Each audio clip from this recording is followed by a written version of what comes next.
سلام دوستان، امیدوارم حالتون خوب باشه. من امید هستم از کانال اینفومید. امروز میخوام یه چند تا نکته خیلی مهم در رابطه با ساعتهای کاری و تجربه کار توی رشته پلامینگ باهاتون صحبت بکنم. خب این که ما اومدیم اینجا درسشو خوندیم، مدرک رو گرفتیم، حالا چی میشه؟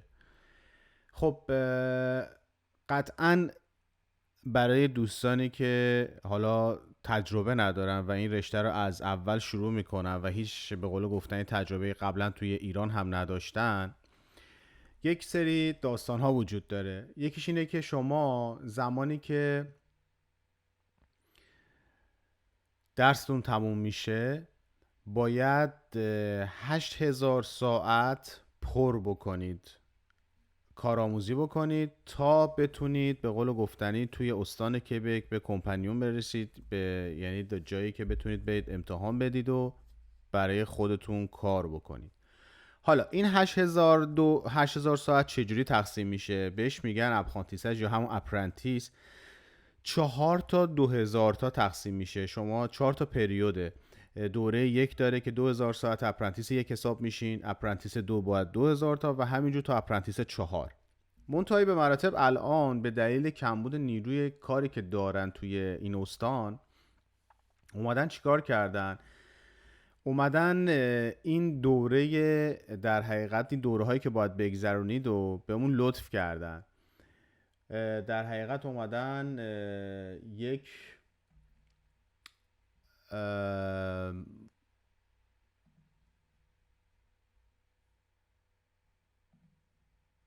کردیتی رو به ما دادن.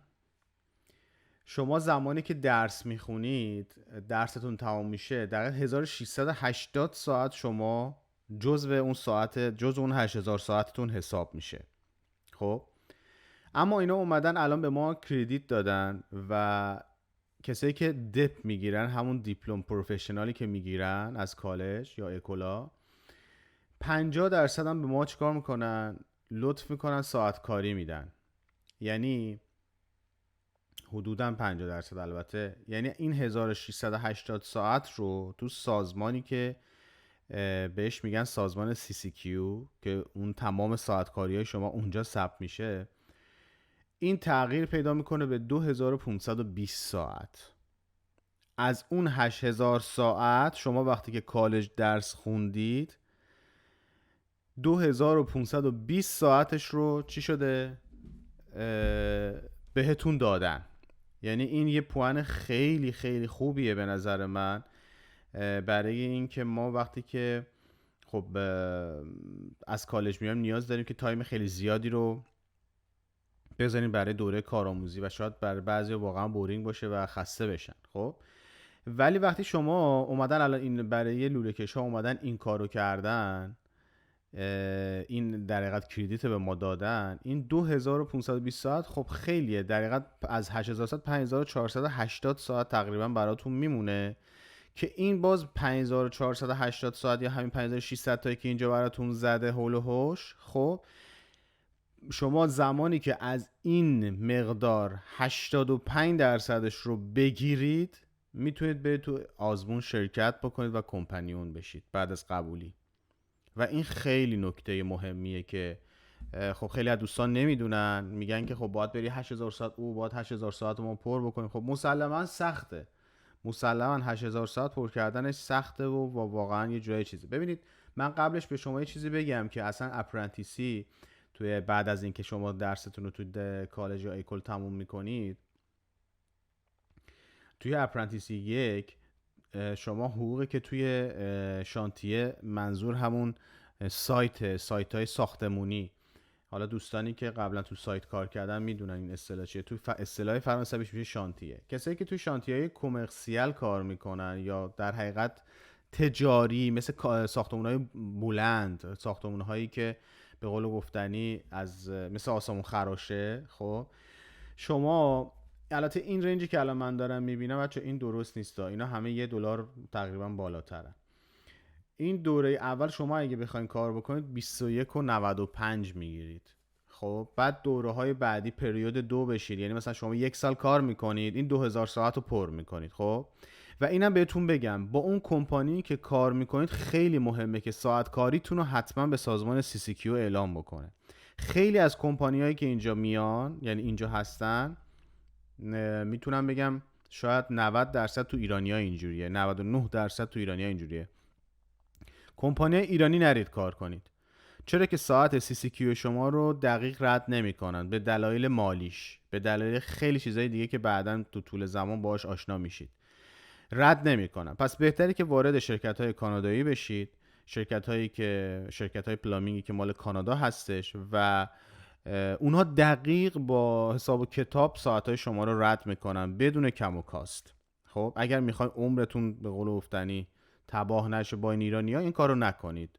بهترین کار اینه که با کمپانی‌های کانادایی کار بکنید و توی دوره دوم نگاه بکنید این حقوقا میره بالاتر. تو دوره سوم اینقدر و تو دوره چهارم 34-35 به بالا میشه و خب زمانی هم که امتحان میدین کمپانی میشه دیگه حقوقتون میره بالاتر، که اینا همه چیزایی که روی کاغذ هست این قیمت ها. شما توی تا زمانی که اپرنتیس هستی، تا زمانی که باید این دوره ها رو پر بکنید، شما نیازی ندارید 4 تا دوره رو پر بکنید. چرا؟ چون ما همینجوری که دیدیم با هم 2520 ساعت و ما از 8000 ساعتی که ما اینجا نیاز داریم توی این فایل نگاه بکنید، ما تقریبا 8000 ساعت، من نمیدونم توی این فایل دارمش یا نه. خب نه، ببینید ما این 8000 ساعت، ببین اینجا که 8000 ساعت توتال، این 4 تا پریود 2000 ساعت هست که هر کدومش 8000 ساعته که هر کدومش 2000 ساعت هر پریود. خب شما باید اینا رو پاس بکنید تا بتونید تو آزمون کمپانیون شرکت بکنید، برای کمپانیون شدن شرکت بکنید. خب ولی این دیگه اومدن چیکار کردن؟ به ما این کریدیت رو دادن، یه جورایی حال دادن دیگه. 2520 ساعتشو ما پر کردیم از این 8000 ساعت رو. خب تقریبا هولوش 5600 تا میمونه.